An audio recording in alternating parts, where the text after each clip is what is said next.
For proper functioning of the instinctual mechanism, the right eliciting stimuli have to be present. In modern times, the traditional environment has changed. For example, traditionally, by the time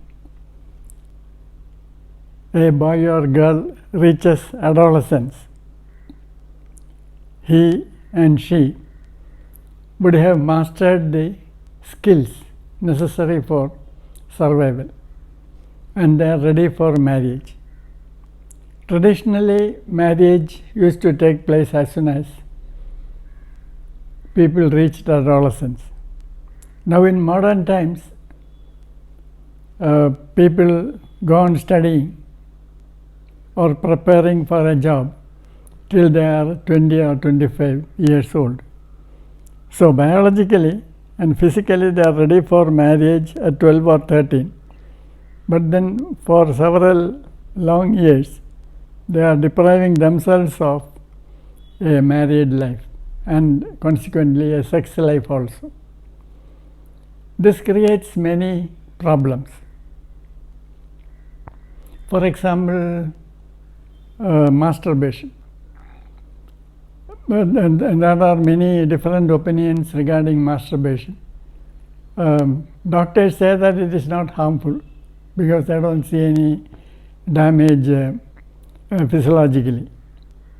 But from our psychological point of view, sexual activity it does not happen in isolation from the other stages of the reproductive cycle.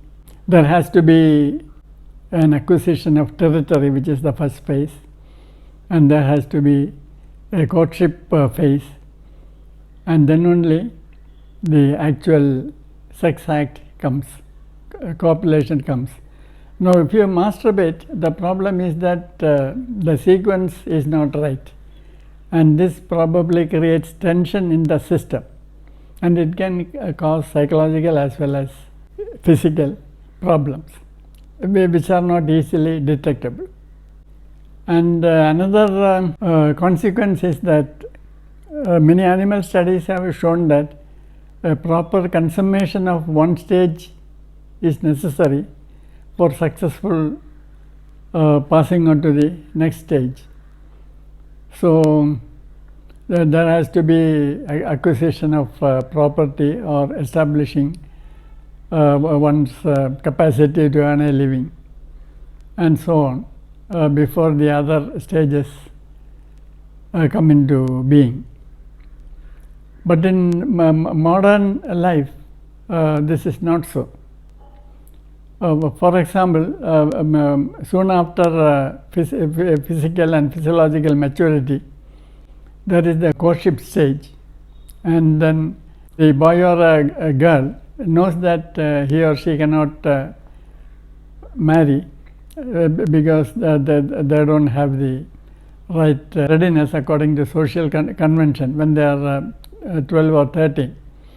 And then what they do is they are forced to look for a search image in the external world, and in the absence of a real partner, they get mal-imprinted onto some other image. For example, it may be a film star or it may be a sportsman, and once the image gets imprinted, they cannot easily get out of it. And then when they actually get engaged, they get engaged to a person who looks like the film star on which they have developed a mal-imprinting. Because once imprinted, it is difficult to change that. Mal-imprinting is difficult to change, as shown in animal studies. And then in many societies, there is this arranged marriage or forced marriage. There is no proper courtship, and they are forced to marry a partner who is not of their choice. So there will be problems of adjustment in sexual behavior. Many people nowadays complain of psychological impotence or frigidity, and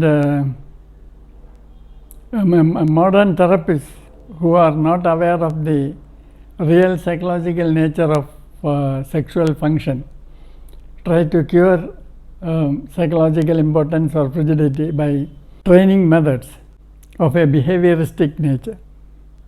They call it behavior therapy. For example, Masters and Johnson for several long years used to try to correct impotence and frigidity by giving them training in a clinic for sex behavior. And after several years of practice, they finally declared that we are ashamed of what we are doing, and then finally they closed down shop. Obviously, such artificial methods of training for sex are futile, because sex is a natural function, and in order to function they require a natural background, natural environment and natural sequence. First of all, a boy has to feel competent to raise a family, and the girl also has to feel that the boy has the skill to provide for the family. Then there has to be successful courtship, and only after the consummation of this in a satisfactory manner can normal sex take place. So if the readiness is not proper, there will be problems like premature ejaculation, the wife never reaching orgasm, so on and so forth. If all the previous stages have been correct, then normal sex will take place to the satisfaction of both. Many problems in sex in modern times can be traced to the absence of proper environmental settings for the normal expression of the different stages of the reproductive cycle. Then there is the problem that the wife may start working, as is the custom now, and then husband and wife may be in the same profession, and the wife may be more successful in the profession. She may start earning more than the husband.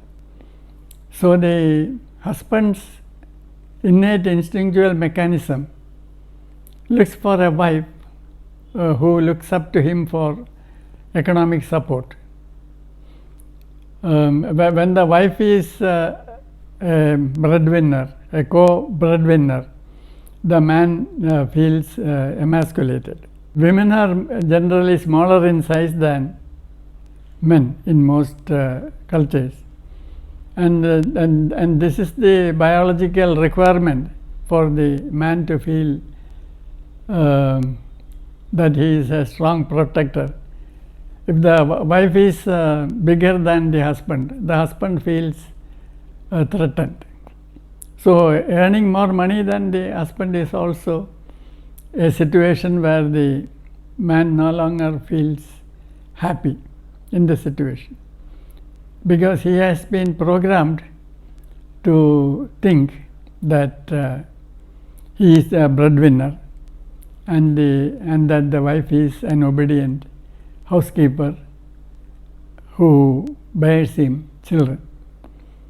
So the whole point is that in modern times, the